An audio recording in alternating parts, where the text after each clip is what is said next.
नमस्कार, आप देख रहे हैं IBC 24। मैं हूं आपके साथ विजय कुमार पंड्या।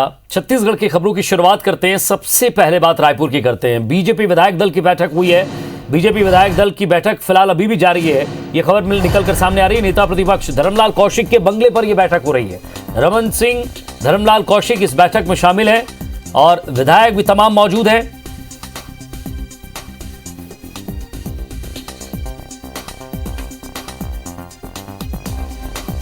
तो बीजेपी विधायक दल की बैठक जारी है। नेता प्रतिपक्ष धर्मलाल कौशिक के बंगले पर यह बैठक हो रही है। मॉनसून सत्र को आगे किस तरह बढ़ाना है, किस तरह विपक्ष मजबूती से काम करेगा, विधायक मौजूद है। मॉनसून सत्र को लेकर रणनीति तैयार हो रही है।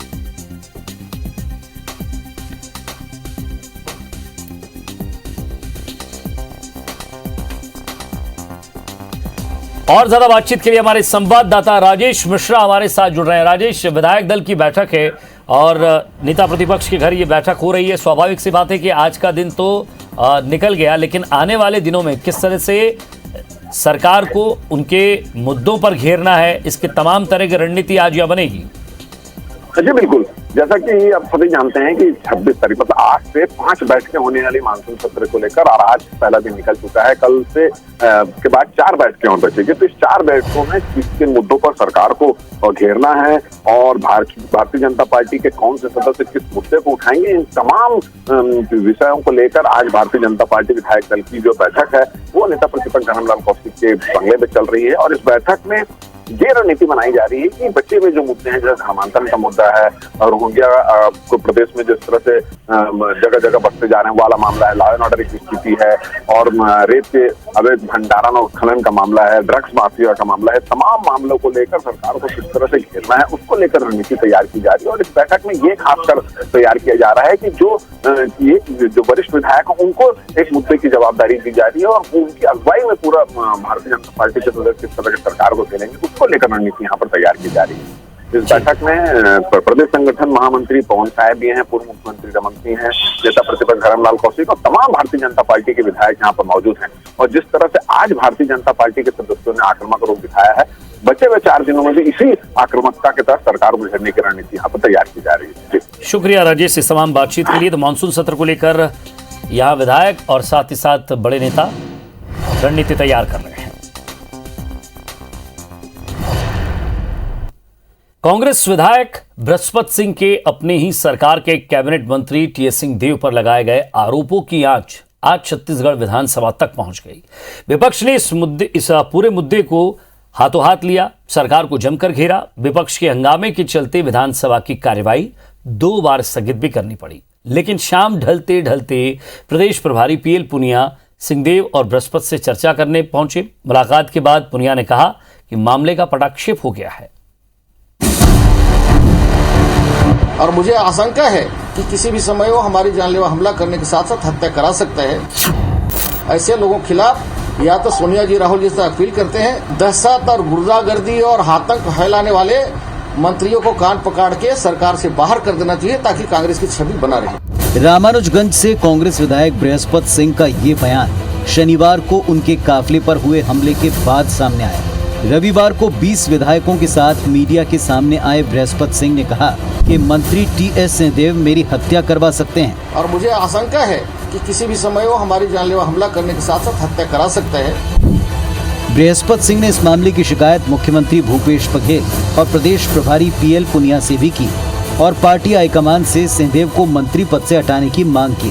बृहस्पति सिंह ने दावा किया कि मुख्यमंत्री बघेल की तारीफ करने के कारण उन पर हमला हुआ। इस पर मंत्री टीएस सिंहदेव ने कहा, भावनाओं में आकर उन्होंने ऐसी बात कही होगी। जनता मुझे जानती है, हो सकता है मेरे से उनकी नाराजगी हो। कोई बात मन में आ भी जाए अगर तात्कालिक, तो बातचीत करके सारी चीज निराकृत भी हो जाए। खुद जितना अपने आप को नहीं जानता, मेरे से उससे ज्यादा लोग जानते हैं मेरे बारे में, तो उसके आगे बहुत कुछ कहने को नहीं है। हालांकि बृहस्पति सिंह के आरोपों के बाद प्रदेश का सियासी पारा चढ़ गया। मंत्री टीएस सिंहदेव पर लगाए आरोपों की आंच सोमवार को विधानसभा तक पहुंच गई। विपक्ष ने इसे मुद्दा बना दिया और सरकार को जमकर घेरा। विपक्ष के हंगामे के चलते सदन की कार्यवाही 2 बार स्थगित हुई। बीजेपी नेताओं ने तंज कसा कि 2.5 साल आते आते कांग्रेस पूरी तरह विभाजित हो गई है। हमले को दुर्भाग्यजनक बताते हुए बीजेपी नेताओं ने विधानसभा समिति से इस पूरे मामले की जांच की मांग की। सरकार में रहे, सत्ता में रहे, कभी विधायकों के बीच ऐसा मतभेद देखने को नहीं मिला जो कांग्रेस के दल में, कांग्रेस पार्टी के अंदर दिख रहा है। ये मैं कह सकता हूं कि राजनीतिक दृष्टि से जो आज कांग्रेस की हालत है पूरी तरीके से विभाजित है और 2.5 साल आते आते उसका स्वरूप दिख रहा है। सत्ताधारी दल के वरिष्ठ विधायक और सत्ताधारी दल के वरिष्ठ मंत्री के ऊपर में ये आरोप लगाना कि मुख्यमंत्री बनने के लिए मेरी हत्या करा रहे हैं, वास्तविक में छत्तीसगढ़ की राजनीति को कलंकित करने वाली बात है। अब जो बृहस्पति सिंह कांग्रेस के विधायक हैं वो खुद स्वास्थ्य मंत्री के ऊपर आरोप लगा रहे हैं कि हमको जान से मरवा देगा। तो इस तरह से अंतरकलह में कांग्रेस पड़ा हुआ है और ये वेंटिलेटर में है। अगले 3-4 साल बाद कहीं दिखने को नहीं मिलेगा। अगर मेरी हत्या के बाद वो मुख्यमंत्री बन जाते हैं तो मेरी हत्या करवा दें। और ऐसा गंभीर आरोप लगना ये पूरे संसदीय परंपराओं के लिए, संसदीय इतिहास के लिए दुर्भाग्यजनक है।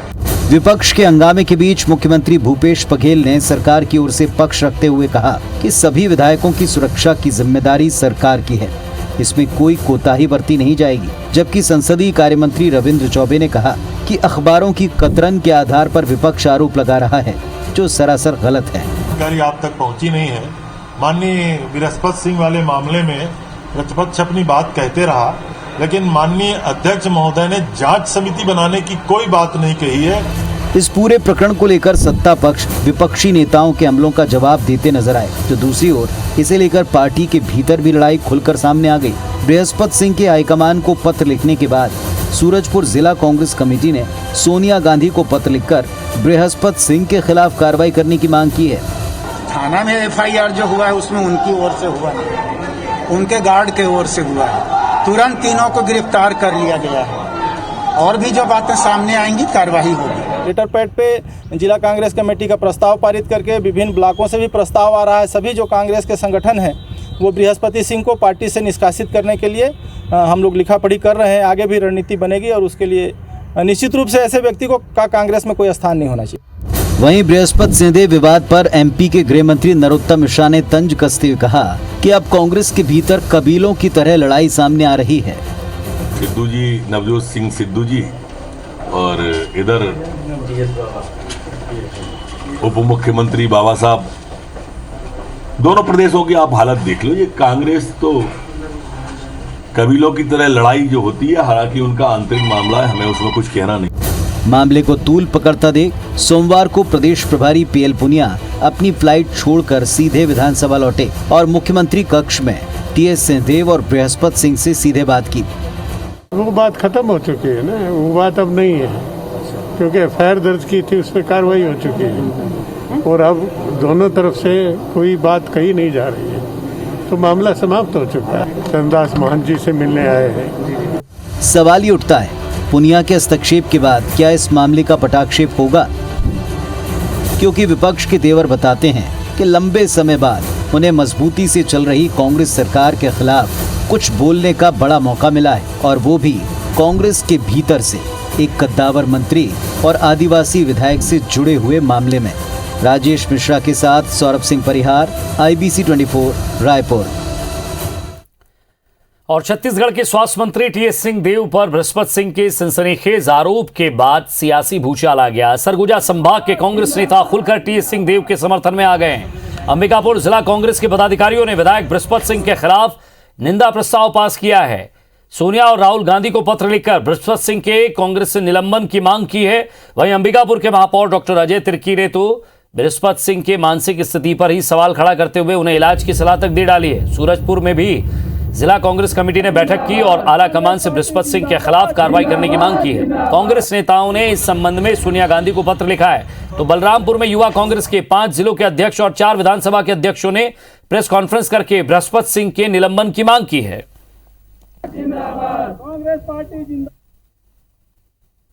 हमने हाईकमान से ये मांग किया है कि ऐसा व्यक्ति जो कांग्रेस की रीति नीति को चोट पहुंचा रहा है, कांग्रेस की संस्कृति को चोट पहुंचा रहा है और इस क्षेत्र के सबसे शीर्षस्थ वरिष्ठ नेतृत्व के छवि को खराब करने का प्रयास कर रहा है, उसको कांग्रेस में रहने का कोई अधिकार नहीं है, उसे तत्काल बर्खास्त किया जाना चाहिए। महाराज साहब के ऊपर जो लांछन लगाए गए हैं उसकी हम लोगों ने घोर निंदा की है और सीधे शब्दों में पार्टी हाईकमान से उन्हें निष्कासित करने के लिए हमने प्रस्ताव बनाया है। हम लोग निंदा प्रस्ताव लेकर के चले हैं, जो कि एकदम इस विवाद से मतलब साफ साफ कहना चाहिए महाराजा सरगुजा महाराज साहबा से कहीं दूर की बातें, जो कहाँ एक्सीडेंट, कहाँ विवाद और कहाँ महाराज साहब।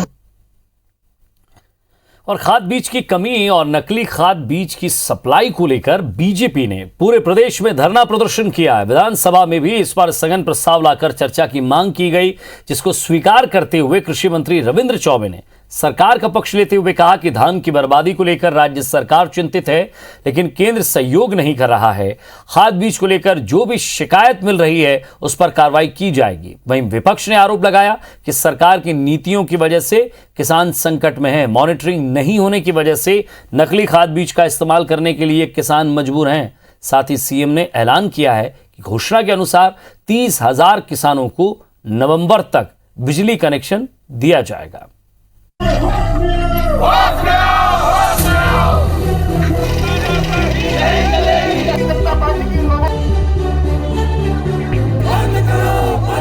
बीजेपी ने सरकार पर खाद बीज की कालाबाजारी का आरोप लगाते हुए राजधानी रायपुर से लेकर अंबिकापुर और बस्तर तक हल्ला बोला।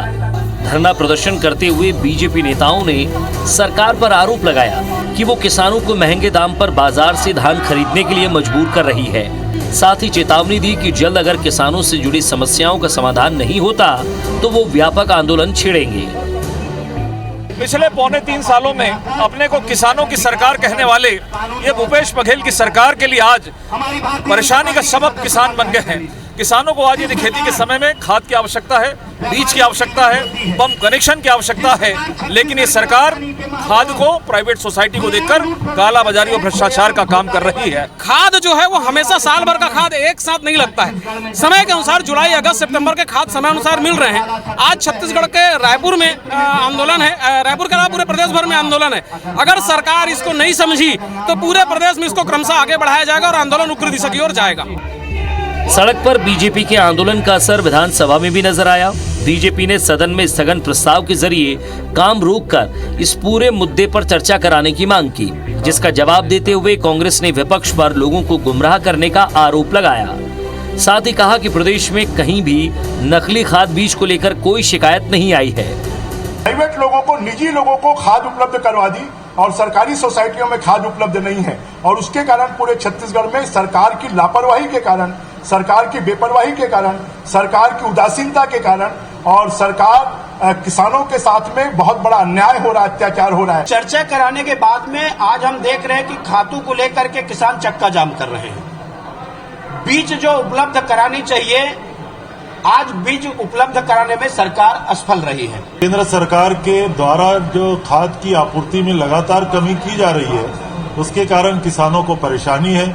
और जहां तक बीज का सवाल है, लगभग सोयाबीन के अलावा सभी पर्याप्त बीज हमारे यहाँ छत्तीसगढ़ में उपलब्ध है।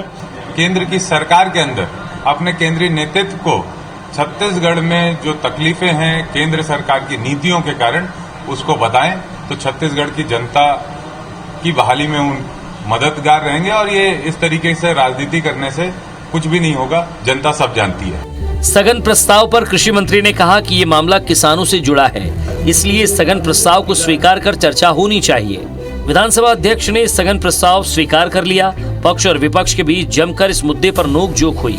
सवाल यह है कि सड़क से सदन तक किसानों को लेकर हो रही इस नोकझोंक का खेत में पसीना बहा रहे किसानों पर कितना सकारात्मक असर पड़ेगा।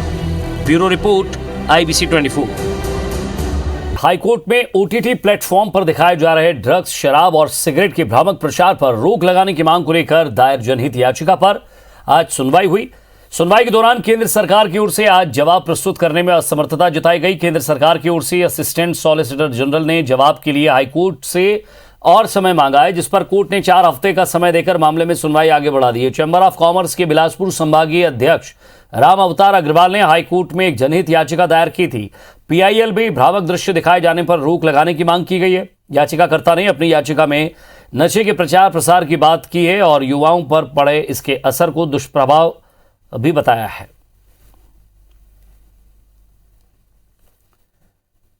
और इधर बिलासपुर में 5 महीने का मासूम अयांश दुबे दुर्लभ बीमारी से जूझ रहा है। मासूम को स्पाइनल मस्कुलर एंट्रोफी नाम की एक गंभीर बीमारी है, जिसके इलाज के लिए 16 करोड़ रुपए के इंजेक्शन की जरूरत है। परिजन इतने सक्षम नहीं हैं कि इतनी बड़ी रकम को वो अकेले इलाज के लिए वहन कर पाए। ऐसे में अब क्राउड फंडिंग के माध्यम से मासूम के परिजन लोगों से मदद की अपील कर रहे हैं।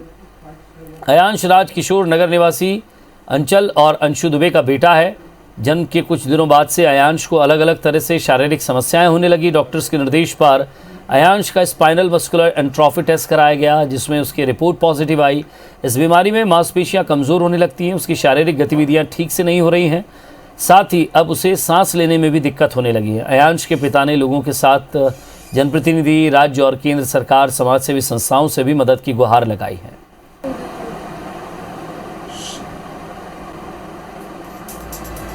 तो ये ग्राफिक्स के जरिए आपको उसका नाम अयांश दुबे, अकाउंट नंबर 7007017117।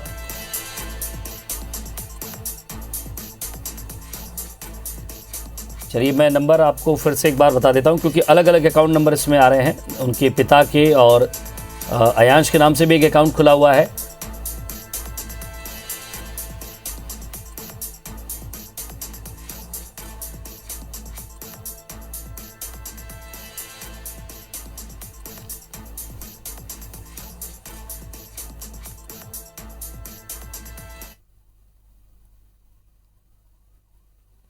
दो 3 महीने का जब ये हुआ तो इसका एक्टिविटी नॉर्मल बच्चों की तरह नहीं था। हाथ पैर उठाना, सिर संभालना, तो अपने को थोड़ा शक हुआ और घर के बड़े बुजुर्ग भी मतलब बताया कि इसका एक्टिविटी जो है उसका ठीक नहीं है। मेरे बच्चे को 16 करोड़ का इंजेक्शन की ज़रूरत है उसकी बीमारी ठीक करने के लिए। तो मैं चाहूँगी आप जिससे जितना भी बन सके थोड़ा थोड़ा भी अगर आप मदद करेंगे तो उसको इंजेक्शन लगा के वो ठीक हो सकता है। तो ये अकाउंट नंबर आपको दिए हैं, आप भी अयांश की मदद कर सकते हैं। फिलहाल इस बुलेटिन में इतना ही। नमस्कार।